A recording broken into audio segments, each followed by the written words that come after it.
Resource, तो यहां से करते हैं क्लीन, हो गया क्लीन। पेन, रिसोर्स में क्या है, यही सर्दी हुआ मुझे, थोड़ा सा कोऑपरेट करिए। रिसोर्स का हिंदी होता है, यहाँ देखिए आर छूट गया है, रिसोर्स का हिंदी होता है संसाधन। दोनों का मतलब क्या,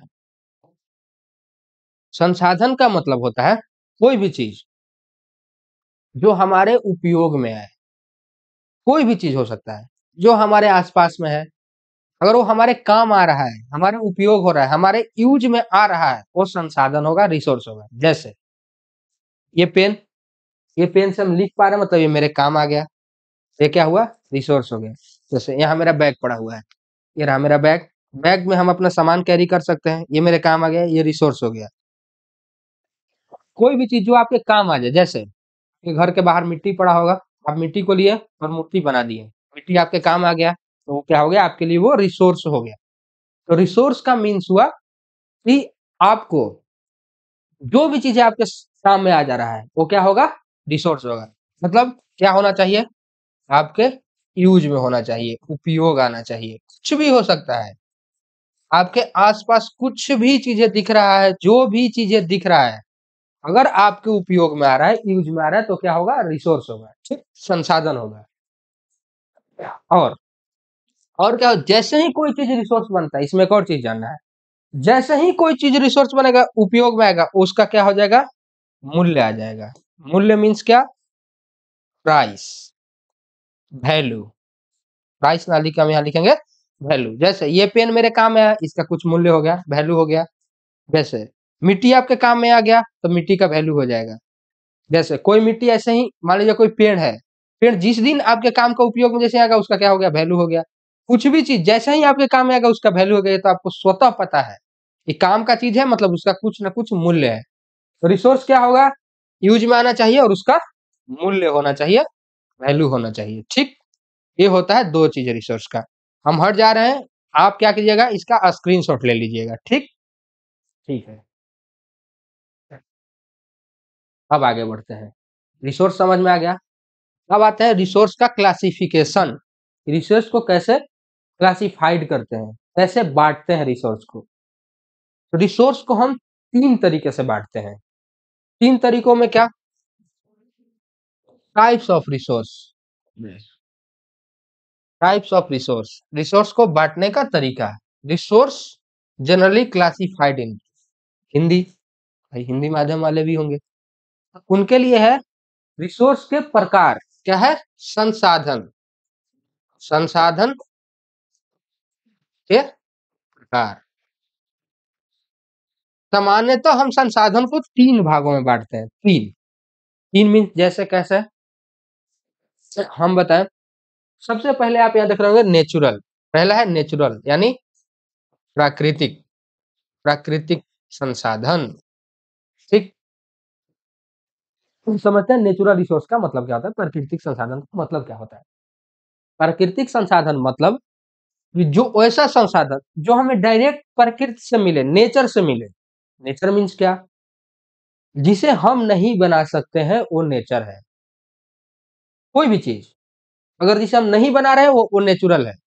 जैसे ये पेन हम बनाए हैं, लेकिन जो इस, ये मान लीजिए जिस एल्युमिनियम का ये पेन है, तो एल्युमिनियम हम नहीं बना सकते हैं। एल्युमिनियम क्या हुआ, प्राकृतिक हुआ, नेचुरल हुआ। या आप जो शर्ट पहने हुए, जैसे मैं ये कोट पहना हूं, कोट तो मैं बना दूंगा, तो ये कोट प्राकृतिक नहीं हुआ। लेकिन जो कोट का ये जो फाइबर बना है, या तो सिल्क से बना होगा या कॉटन से बना होगा, तो कॉटन क्या हुआ, प्राकृतिक हुआ। जैसे कुछ लोग घर से बाहर रहते हैं, तो क्या करते हैं, चावल, चावल से क्या बनाते हैं, गांव में हम लोग बोला जाता है भात बना लिए। तो भात क्या हुआ, भात नहीं हुआ प्राकृतिक, लेकिन जो चावल हुआ उसको हम नहीं बना सकते, वो प्रकृति से मिला है, वो जमीन से उगा है, वो आया है मेरे पास। तो क्या हुआ, चावल, चावल प्राकृतिक हुआ। लेकिन भात क्या हुआ, चावल को हम लोग क्या किए, मॉडिफाई किए, बदले, बदल के भात बनाए। जैसे ही प्रकृति को बदल देंगे, वो हो जाएगा ह्यूमन मेड, मानव निर्मित। जो चीज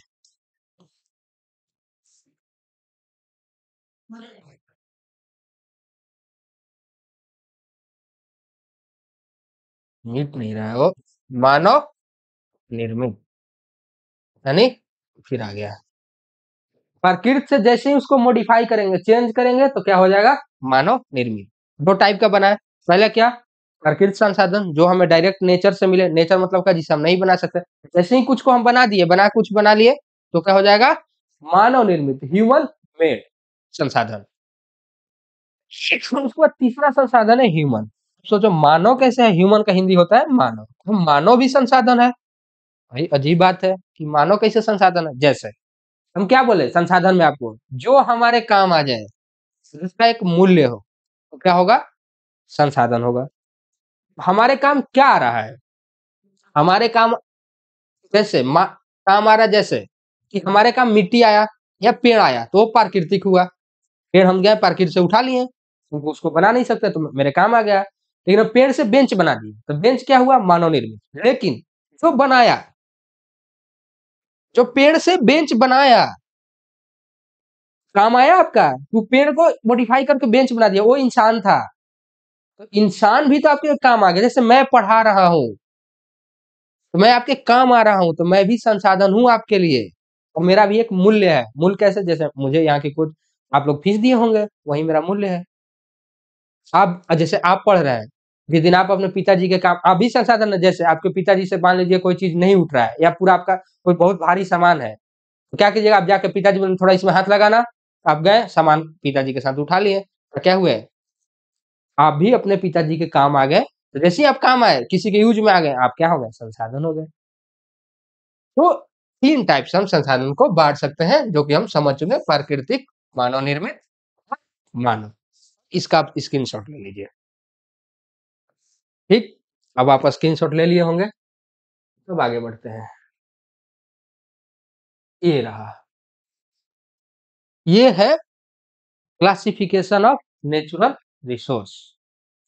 यानी हम समझ गए कि मानव निर्मित, एक होता है प्राकृतिक संसाधन नेचुरल रिसोर्स, मानव संसाधन खुद हम है जैसे, और एक होता है मानव निर्मित, जो मानव नेचुरल चीजों को मॉडिफाई करके, चेंज करके कुछ नया बना देता है। पेड़ को चेंज, काट कूट के चेंज करके बेंच बना दिए, कुछ चेयर बना दिए। ठीक, तो हमें फोकस करना है नेचुरल रिसोर्स पे, प्राकृतिक संसाधन पे। किस पे? प्राकृतिक संसाधन पे। प्राकृतिक या प्राकृतिक संसाधन, प्राकृतिक संसाधन पे फोकस करना है। अब प्राकृतिक संसाधन तो समझ में आ गया है। इसको कैसे बांटते हैं?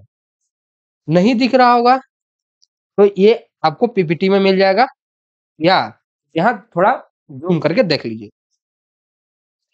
तो समझिए। यहाँ पे हम नहीं दिख रहे होंगे, बट सुनते रहिए क्या हम बोल रहे हैं। खांसी हुआ है, थोड़ा सा कोऑपरेट करिए।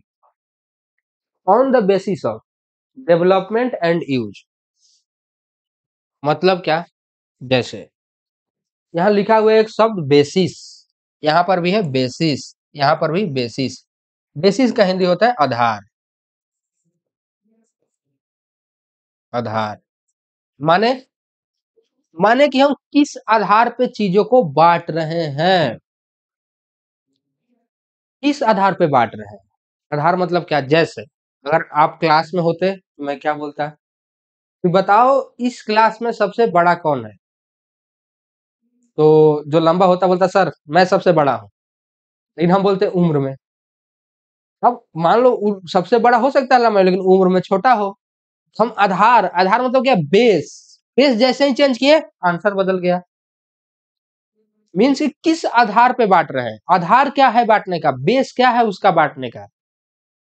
क्लास में हम बोले कि लंबाई के आधार पे जो बड़ा से छोटा की तरफ बैठ जाओ, तो जो बड़ा होगा बड़ा बैठेगा, छोटा फिर छोटा फिर छोटा, ऐसे बैठ जाएगा।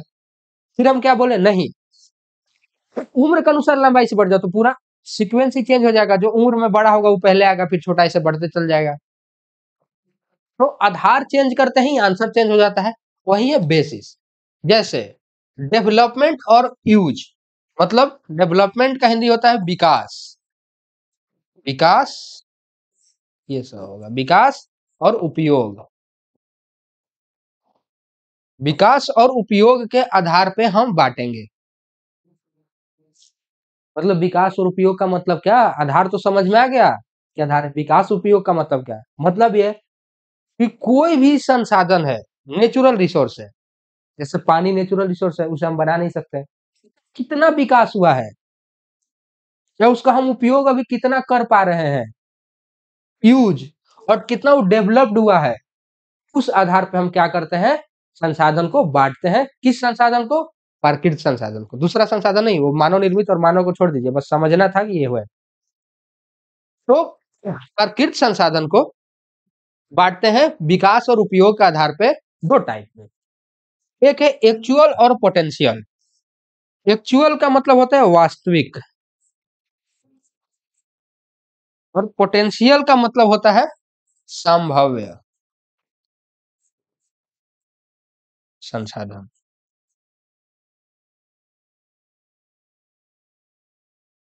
ये है एक्चुअल रिसोर्स और पोटेंशियल रिसोर्स। अब समझते हैं इसमें दोनों में क्या अंतर है। भाई बेसिस तो समझ आया कि कितना विकास हुआ है। अगर ये नहीं समझ में आएगा कि डेवलपमेंट और यूज का मतलब क्या, तो यहाँ समझ में आ जाएगा जब इन दोनों को समझ लेंगे। एक्चुअल रिसोर्स का मतलब क्या, उसका विकास एक्चुअली हुआ है कि नहीं। अब जैसे समझाते हैं आपको, जैसे इसका विकास हो चुका है, वास्तविक है, एक्चुअल में है, इसका हम उपयोग कर पा रहे हैं अभी। ऐसा नहीं कि संभावना है इसका उपयोग करने का, नहीं, इसका हमको पता है कि हम इसे लिख सकते हैं तो लिख पा रहे हैं। ये क्या हुआ, एक्चुअल रिसोर्स हुआ, इसका एक्चुअली यूज हो रहा है। और एक है क्या, पोटेंशियल रिसोर्स, संभाव्य संसाधन। इसका मतलब क्या, मतलब ये कि इसका एक्चुअली में यूज नहीं हो रहा है, बट इसका संभावना है कि उपयोग हो सकता है। जैसे पानी में आप लोग को पता है पानी होता है H2O। हमें पता है ये दो ठो जो हाइड्रोजन है ये जल सकते हैं, ऑक्सीजन नहीं जलता है, लेकिन ऑक्सीजन जलने में मदद करता है। ये जानिए, अगर नहीं भी जानते हो तो आज जान लीजिए कि ऑक्सीजन जलने में मदद करता है, और ऑक्सीजन नहीं होगा तो नहीं जलेगा। और H2 है, हाइड्रोजन जलता है, तो अगर हम तोड़ दे दोनों को और अलग अलग करके जलाएं तो जलेगा। इसमें ऑक्सीजन भी है, हाइड्रोजन भी है, लेकिन पानी तो बुझा देता है, क्योंकि दोनों साथ में है तो बुझा देगा, उल्टा काम करता है। तो ऐसे ही अगर हम कुछ ऐसा बना लें इंजन जिसमें पानी डाले और उन दोनों को तोड़ दिया, जलाए आगे जाके, तो गाड़ी चल जाएगा। पेट्रोल जलता है तो गाड़ी चलता है। तो क्या है, पानी से हम गाड़ी चला सकते हैं, इसका क्या है, संभावना है, संभाव्य संसाधन हुआ। वो एक्चुअल नहीं हुआ, इसका विकास नहीं हुआ है अभी, अभी उपयोग नहीं कर पा रहे हैं। यानी कि जिसका विकास हो गया है और उपयोग में आ रहा है वो होगा वास्तविक संसाधन, और जिसका विकास नहीं हुआ है, उपयोग नहीं होगा, वो होगा संभाव्य संसाधन, पोटेंशियल रिसोर्स। तो समझ में आया कि संभाव्य संसाधन और पोटेंशियल रिसोर्स में क्या होता है। एक्चुअल रिसोर्स और पोटेंशियल रिसोर्स, वास्तविक संसाधन और संभाव्य संसाधन में क्या अंतर है और क्या आधार क्या हुआ, इस आधार पर हम दो भागों में बांटते हैं। फिर आगे इसका स्क्रीनशॉट लीजिए क्योंकि मैं इसे मिटाऊंगा। ठीक, अब आगे बढ़ते हैं। ये है ओरिजिन। ओरिजिन मतलब होता है उत्पत्ति का आधार। माफ कीजिएगा, ओरिजिन यानी उत्पत्ति का आधार पे। उत्पत्ति क्या होता है, उत्पत्ति, उत्पत्ति होगा, उत्पत्ति के आधार पे संसाधन को कैसे बांटते हैं। दो भागों में तो डेवलपमेंट और यूज पे समझ लिए कि एक्चुअल और पोटेंशियल। उत्पत्ति के आधार पे दो भागों में बांटते हैं इसको भी। इसमें बांटते हैं एबायोटिक और बायोटिक। एबायोटिक बायोटिक का होता है, एबायोटिक पहले तो उत्पत्ति समझेंगे, ओरिजिन समझेंगे, उसके बाद उस पर जाएंगे। उत्पत्ति मतलब कहाँ से वो आया है। जैसे पानी ले रहे हैं तो कहाँ से आया है, पेड़ ले रहे हैं तो पेड़ कहाँ से आया है। ठीक, क्योंकि हमारे काम आ रहा है वो दोनों। मिट्टी ले रहे हैं तो मिट्टी कहाँ से आया है, बालू खोद के ला रहे हैं तो बालू कहाँ से आया है। ओहो माफ करिए। अब एक्चुअल रिसोर्स, अब देखिए ये तो समझ में आ गया। अब कहाँ से आया है, कैसे बांटते हैं। वो होता है एबायोटिक, माने अजैव। अब बायोटिक मतलब जैव। यानी एबायोटिक मतलब होता है लिविंग, जो नॉन लिविंग, और बायोटिक मतलब होता है लिविंग। मतलब क्या, वैसे संसाधन जो जीवित चीजों से आए वो बायोटिक होंगे, लिविंग होंगे। वैसे संसाधन जो जीवित चीजों से है वो बायोटिक हो गए, लिविंग हो गए। जैसे आप पेड़ काट कर लाए, कहाँ से लाए? जीवित पेड़ लाए। या कुछ लोग नॉनवेज खाते हैं, तो नॉनवेज कहाँ से आया? जीवित चीजों से आया। कुछ लोग लेदर का चीजें पहनते हैं, वो कहाँ से आया? जीवित चीजों से आया। तो होगा बायोटिक रिसोर्स। जो जीवित चीजों से लेंगे वो होगा जैव संसाधन। और वैसे संसाधन जो निर्जीव से लेंगे अजैव संसाधन कहलाएंगे। जैसे एल्युमिनियम अजैव था, एल्युमिनियम का ये बना लिए। पानी अजैव है, पानी लेके पी लिए। मिट्टी अजैव है, मिट्टी से ले लिए। ठीक। फिर अब हमको ये बताइए, पेट्रोलियम जो है जैव संसाधन है क्या अजैव? पेट्रोल जो है जैव है क्या अजैव? चलिए सोच लिया आंसर, अब हम बताते हैं।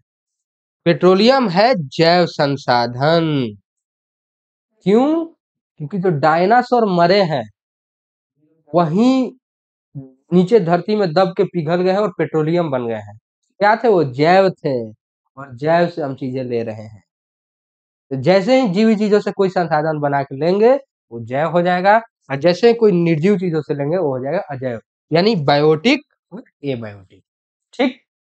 आगे बढ़ते हैं। दो पढ़ लिए, डेवलपमेंट यूज पढ़ लिए और ओरिजिन पढ़ लिए। तीसरा स्टॉक के आधार पे, यानी कितना स्टॉक है उसका। और एग्जॉस्टेबिलिटी मतलब खपत, खपत कितना है। बेस क्या है? उसका कितना स्टॉक बचा है और खपत कितना हुआ है, दोनों बात है। दोनों एक दूसरा का बात वही बोल दिया। कितना खत्म हो गया है तो कितना बचा है पता चल जाएगा। पहले कोई 100 है, हम बोले 50 खत्म हो गया मतलब 50 बचा है। अगर हम बोलते 50 बचा है मतलब 50 खत्म हो गया है। इन दोनों के आधार पे बांटते हैं, लेकिन ऐसे नहीं बांटते हैं। बांटते इसमें ऐसे हैं कि कोई चीज खत्म हो जाएगा कि नहीं, कोई चीज बचा रहेगा हमेशा। मतलब क्या? ये ऐसे संसाधन है जो कि खत्म हो जाते हैं। कुछ ऐसे संसाधन जो क्या हो जाए? खत्म हो जाए। खत्म मीन्स क्या? जैसे जैसे में आपके घर का चावल, आपके घर का दाल, आपके घर का सब्जी, तो क्या होगा? एक ना एक दिन खत्म होना ही है उसको। लेकिन सूर्य का प्रकाश क्या खत्म होगा? नहीं होगा। पानी, पानी कभी खत्म नहीं होगा। ठीक। अब बोले पानी तो सर खत्म होता है, पी जाते हैं। नहीं, आप पी जाते हैं लेकिन वो साइकिल चलता है पानी का। आप पिए, आप एक दिन मरिएगा, आप भी पानी कुछ बनिएगा। कुछ पानी आप जितना पीते हैं उतना पानी आप शरीर से निकाल देते हैं, और जो आपका मांस बनता है वो आगे चल के वो खत्म ही होना है। ठीक। तो पानी क्या हुआ? जो खत्म नहीं होगा। अब उसको क्या बोलते हैं? जो नहीं खत्म होगा उसको बोलते हैं नवीकरणीय। तो कभी खत्म नहीं होगा, नवीकरणीय। जो खत्म हो जाएगा उसको बोलते हैं अनवीकरणीय। माने माने रिन्यूएबल, नॉन रिन्यूएबल। जो खत्म हो रहा है, जैसे एग्जाम्पल में लोहा खत्म हो जाएगा एक दिन, है पेट्रोल। सबसे बढ़िया एग्जाम्पल है पेट्रोल। पेट्रोल एक दिन खत्म हो जाएगा। कोयला खत्म हो जाएगा एक दिन, कोल। ठीक। एक दिन खत्म होना है इनको। लेकिन अनवीकरणीय में क्या होगा? नॉन रिन्यूएबल एग्जाम्पल क्या हो जाएगा? जैसे जो कभी खत्म नहीं होंगे, सनलाइट, सूर्य का प्रकाश। और क्या? सनलाइट के बाद क्या? दूसरा हो जाएगा एयर, हवा कभी नहीं खत्म होगा। वाटर, ये सब खत्म नहीं। हम वाटर को गंदा कर सकते हैं, पीने लायक नहीं बचा रहेगा, लेकिन पानी खत्म नहीं होगा। क्योंकि पानी का साइकिल चलता है। समुद्र में पानी जाता है, फिर पानी ऊपर जाता है, फिर बहता है, यही इसका साइकिल चलते रहता है। ठीक। अब आगे बढ़ते हैं। लास्ट बेसिस, लास्ट बेसिस जो लास्ट आधार है वो है डिस्ट्रीब्यूशन, कैसे बंटवारा हुआ है। बंटवारा के आधार पे हम दो चीजों में बांटते हैं। दूसरा एक है सर्वव्यापक। ओहो, थोड़ा ऊपर लिख दे रहे हैं, यहाँ लिख दे रहे हैं। इंग्लिश वाले देख लीजिएगा। सर्वव्यापक। और एक होता है स्थानिक। नीचे लिखा हुआ है इंग्लिश में। मतलब क्या? इसका इंग्लिश होता है इक्विबिटस। यूबिक्विटस, यूबिक्विटस, और इसका होता है लोकलाइज्ड। मतलब क्या? यूबिक्विटस का मतलब क्या कि वैसे संसाधन सर्वव्यापी जो सब जगह मिले, जैसे मिट्टी सब जगह मिलेगा, हवा सब जगह मिल जाता है, पानी लगभग सब जगह मिल जाता है, ठीक। तो ऐसे संसाधन को बोलेंगे इक्विबिटस। स्थानीय कैसे? कोयला किसी एक खास क्षेत्र में मिलेगा, जैसे बर्फ, बर्फ सब जगह नहीं मिलेगा, केवल ऊपरी भागों में मिले, पहाड़ पे मिलेगा, या तो नॉर्थ पोल साइड जाओ उधर मिलेगा, सब जगह नहीं मिलेगा। जैसे एल्युमिनियम सब जगह नहीं मिलेगा, कुछ ही क्षेत्रों में मिलता है। हमारे यहाँ बिहार में मखाना केवल बिहार में ही मिलेगा। यही सब चीजें हैं जो एक जगह मिलते हैं, ठीक। तो इनको बोलते हैं डिस्ट्रीब्यूशन का आधार पे, बंटवारा के आधार पे कैसे बांटा गया है, तो सर्वव्यापक और स्थानीय, ठीक। आज ये क्लास यहीं पे खत्म करते हैं। आगे जब पढ़ाई होगा तो आगे बात करें, क्यों? क्योंकि मेरा तबीयत खराब है, खांस रहे हैं आज, इतना इच्छा नहीं करा, लेकिन आप लोग का क्लास लेना था तो क्लास लिए। बाकी इसमें जो नहीं समझ में आया होगा आप लिखिएगा, बताइएगा, कॉल करिएगा। जो समझ में आ गया होगा अच्छे से, बहुत अच्छा बात है, ठीक। मिलते हैं अगले क्लास में। धन्यवाद।